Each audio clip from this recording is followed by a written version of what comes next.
आज की कहानी है गरीब का जादुई लहंगा। बरहामपुर गांव में अनुज अपनी पत्नी सुधा और दो बेटियों स्नेहा और मनीषा के साथ रहता था। अनुज गांव में अपने छोटे से खेत में खेती बाड़ी करके अपना और अपने परिवार का पेट पालता था। दो बेटियां होने के बाद सुधा अब तीसरी बार प्रेग्नेंट थी। अनुज और सुधा को पूरी उम्मीद थी कि इस बार उन्हें एक लड़का ही होगा।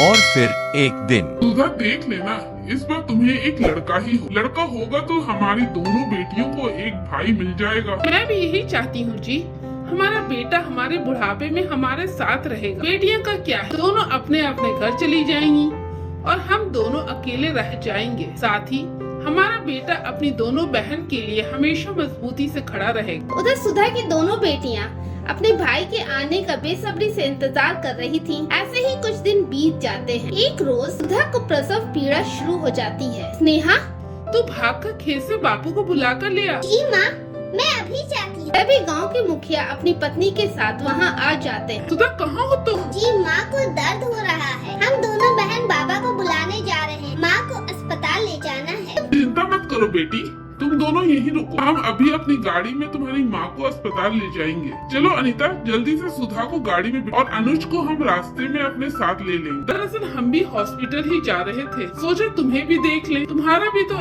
एक्सपेक्टेड डेट मेरे ही साथ था। वो दोनों खेत पर से अनुज को भी अपने साथ ले लेते। अस्पताल और उस गाँव के बीच एक जंगल था। अनुज, सुधा को बहुत दर्द हो रहा है, हमें जल्दी अस्पताल पहुंचना होगा। क्यों ना हम जंगल वाले रास्ते से निकल जाएं? हाँ मुखिया जी, यही सही रहेगा, हम जल्दी पहुंच जाएंगे। वो गाड़ी जैसे ही जंगल से गुजरती है, तभी शेर उनकी गाड़ी पर हमला कर देता है, जिसमें ये सब बुरी तरह से घायल हो जाते हैं। कुछ देर बाद गांव का एक आदमी जंगल में लकड़ियां लेने जाता है, जहां वो उन सबको जख्मी हालत में देखता है। गांव वाले को वो जाके इसकी खबर पहुंचा देता है। गांव वालों को जैसे ही खबर मिलती है, सभी भागकर आ जाते हैं, पर उन सब के आने से पहले ही तीनों लोग मर जाते हैं। सुधा अपने दर्द और दुख से चीख रही। अमीना खाला सुधा की मदद करती हैं, पर सुधा अपने बच्चे को जन्म देते ही दुनिया को अलविदा कर देती है। पूरे गांव में ये खबर बिजली की तरह फैल जाती है। स्नेहा और मनीषा ये खबर सुनते ही गाँव के लोगों के साथ वहाँ आ जाती है। माँ बाबा,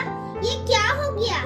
अब हम दोनों का क्या होगा? दोनों बहनें खूब रोती हैं। फिर अमीना खाला दोनों बहनों को उनका नवजात भाई दिखाती हैं। स्नेहा और मनीषा अपने भाई को घर लेकर आती। गांव वाले मिलकर सबका अंतिम संस्कार कर देते हैं। उनके पड़ोस में रहने वाली अमीना खाला तीनों बच्चों का लालन पालन करने लगती हैं। खाला, मुझे तो समझ नहीं आ रहा इन बच्चों का क्या होगा। हाँ माधवी, समझ तो मुझे भी बिल्कुल नहीं आ रहा है। बस सारी उम्र सुधा और अनुज ने मेरी बहुत इज्जत की। मेरे दुनिया में कोई नहीं था, पर इन दोनों ने मुझे माँ के बराबर सम्मान दिया। इसलिए मुझसे जितना हो पाएगा और जब तक हो पाएगा मैं बच्चों का देखभाल करूंगी। मैं इन्हें अकेला नहीं छोड़ूंगी। अब यही मेरा परिवार है। माधवी वहाँ से चली जाती है।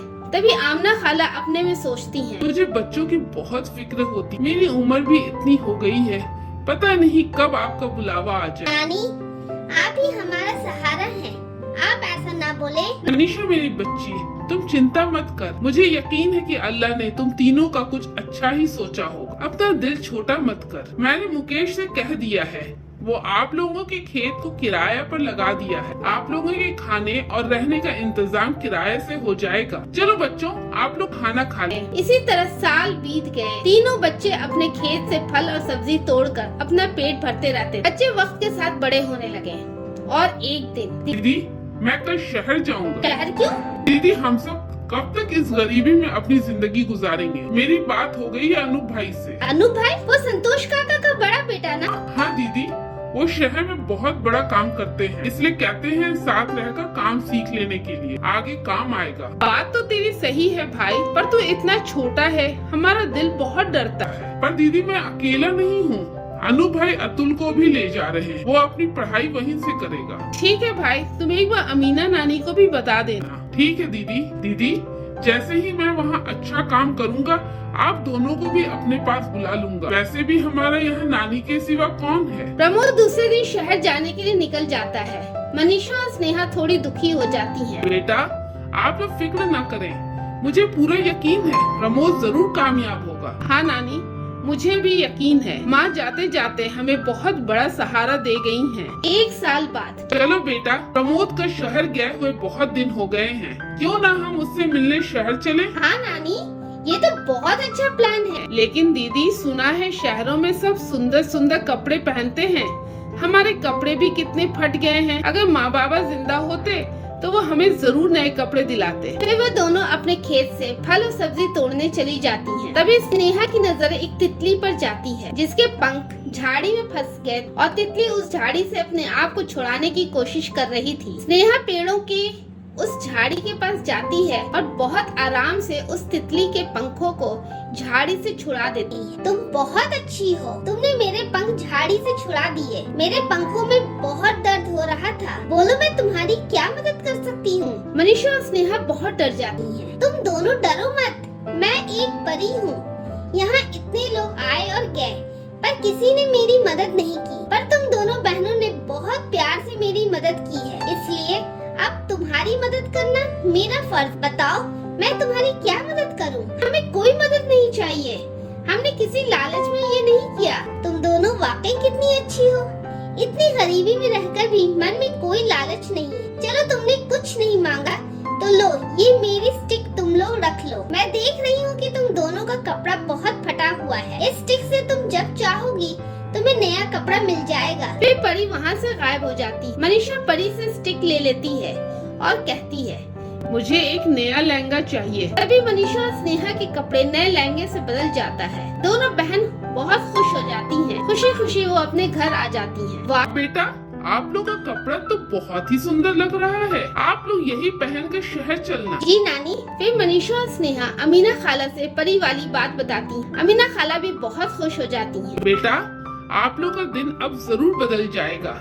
अल्लाह ने तुम लोगों की मदद के लिए ये परी को भेजा है। नानी, क्यों ना हम कल ही शहर चले? ठीक है, मैं संतोष से अनूप का पता ले लेती हूँ। पर नानी, आप इतना दूर जा पाओगी? आपकी तबीयत भी अभी पूरी तरह ठीक नहीं है। मैं सोच रही हूँ क्यों न इस बार हम दोनों बहन चले जाते हैं। वहाँ सब समझ लेंगे तो आपको भी अगली बार अपने साथ ले जाएंगे। ठीक है बेटा, आपको जो सही लगे। अनूप शहर में बहुत बड़ा फैशन डिजाइनर था। प्रमोद भी उसी के अंडर ट्रेनिंग ले रहा था। देखो प्रमोद, 2 दिन बाद हमारा फैशन शो है। इस फैशन शो में मैंने तुम्हारा नाम प्रपोज किया है, क्योंकि मैंने तुम्हारे अंदर कुछ बड़ा करने की जिज्ञासा देखी है। इसलिए तुम्हें ये मौका दे रहा हूँ। तुम सोच लो, तुम्हें कुछ नया करना होगा। इस बार अगर तुम ये शो जीत जाओगे तो तुम अपना कुछ नया शुरू कर सकोगे। मैं चाहता हूँ इस बार की विजेता तुम ही बनो। धन्यवाद भैया, मैं कुछ नया सोचता हूँ। अनूप वहाँ से चला जाता है। प्रमोद अपने फैशन शो के लिए सोचने लगता है, मैं ऐसा क्या करूँ कि ये पुरस्कार मुझे मिल जाए, ताकि मैं अपनी बहनों को गरीबी से बाहर निकाल सकूं। उधर दोनों बहनें बस से शहर आ जाती हैं। खूबसूरत लहंगा पहने वो दोनों सड़क पर जा रही थी। दीदी, इतने बड़े शहर में हम अपने भाई को कैसे ढूंढेंगे? हाँ मनीषा, मुझे भी कुछ समझ नहीं आ रहा है, इसलिए मैंने नानी को आने से मना किया। ये तो आपने बहुत सही किया। दोनों बहन बातें करते चली जा रही थी। तभी उनका गुजर मार्केट से होने लगा। दीदी, सुबह से शाम हो गई है, अब तो हमारा पैसा भी खत्म हो गया है। अब मुझे बहुत तेज भूख लग रही है। हाँ मनीषा, भूख तो मुझे भी लग रही है। इधर प्रमोद अनूप और अपने मॉडल के साथ फैशन शो में पहुंचता है। तभी मनीषा एक दुकान से ब्रेड का पैकेट चुराई और भागने लगी। दुकान वाले उनके पीछे भागने लगा, लेकिन कुछ देर बाद वो पकड़े जाने के डर से उस फैशन शो में पहुंच गई। अभी प्रमोद अपने मॉडल को स्टेज पर भेजने ही वाला था कि तभी ये दोनों बहनें स्टेज पर चली जाती हैं। जजेस उनकी ड्रेस देखकर हैरान रह गए। अरे वाह, ये तो बहुत ही सुंदर ड्रेस है। ये ड्रेस तो सबसे अलग है। ये इनाम तो इन दोनों को ही मिलना चाहिए। 20 लाख का इनाम उन दोनों बहनों को मिल जाता है। नेहा और मनीषा को तो समझ ही नहीं आ रहा था कि उन्होंने क्या जीता है। तभी प्रमोद वहाँ आता है। प्रमोद अपनी दोनों बहनों को गले लगा लेता है। आई, हम लोग ने तुम्हारे साथ कुछ गलत तो नहीं किया? नहीं दीदी, क्या फर्क पड़ता है ये इनाम मुझे मिले या आप लोगों को? मिला तो हमारे परिवार को ही ना। पर आप लोग अचानक यहाँ कैसे आ गए? तुम यहाँ आने के बाद से मानो गांव को भूल ही गए। इसलिए आमना नानी ने ये प्लान किया था कि हम लोग ही तुमसे शहर आकर मिल लें। मन तो नानी का भी था, पर हम लोग ने उनकी सेहत के बारे में सोचते हुए उनसे इस बार रुक जाने को कहा। चलिए दीदी, मैं आप लोगों को अनूप भैया से मिलवाता हूँ। वो अनूप से अपनी बहन को मिलवाता है। भैया, ये दोनों मेरी दीदी स्नेहा और मनीषा हैं। आज ही ये लोग गांव से आए हैं। वाह, और आते ही इतने बड़े फैशन शो के विजेता बन गए। मुझे बहुत खुशी है। अब तुम तीनों भाई बहन मेरे साथ काम करोगे। तुम दोनों बहन मेरी मॉडल रहोगी। अब मुझे बड़े बड़े मॉडल में अपना पैसा नहीं लगाना पड़ेगा। धन्यवाद भैया। प्रमोद, ये लो चाबियाँ मेरे दूसरे फ्लैट की। अब तुम लोग उसी फ्लैट में रहना। फिर प्रमोद उन दोनों को अपने साथ घर ले गया। तीनों भाई बहन बहुत खुश हो जाते हैं। कुछ ही दिनों में वो लोग गांव से आमना नानी को भी अपने साथ शहर ले आती हैं और सब मिलकर एक साथ रहने लगती हैं। तीनों भाई बहन अपनी मेहनत और लगन से बहुत कामयाब हो जाते हैं। एक तरफ जहाँ शहर के जाने माने मॉडलर के नाम में मनीषा और स्नेहा की गिनती होने लगती है, वहीं दूसरी तरफ प्रमोद की गिनती बड़े फैशन डिजाइनर में होने लगती है। इस कहानी से हमें ये सीखने को मिलता है कि हमें कभी भी हिम्मत नहीं छोड़नी चाहिए। जीवन जैसा आए उसे वैसे जियो। आगे के अंधेरे के बारे में मत सोचो, क्योंकि जहाँ इंसान की सोच खत्म होती है, भगवान की प्लानिंग वहीं से शुरू होती है और वो कभी भी किसी भी इंसान को बिल्कुल अकेला नहीं छोड़ते हैं। आपको हमारी कहानी कैसी लगी हमें कमेंट करके जरूर बताएं। साथ ही हमारे वीडियो को लाइक और शेयर जरूर करें। अगर आप हमारे चैनल पर पहली बार आए हैं तो इसे सब्सक्राइब करना बिल्कुल न भूलें। ऐसे ही कहानी देखने के लिए आप हमारे फेसबुक पेज को भी फॉलो कर सकते हैं। फिर मिलते हैं एक नई कहानी के साथ।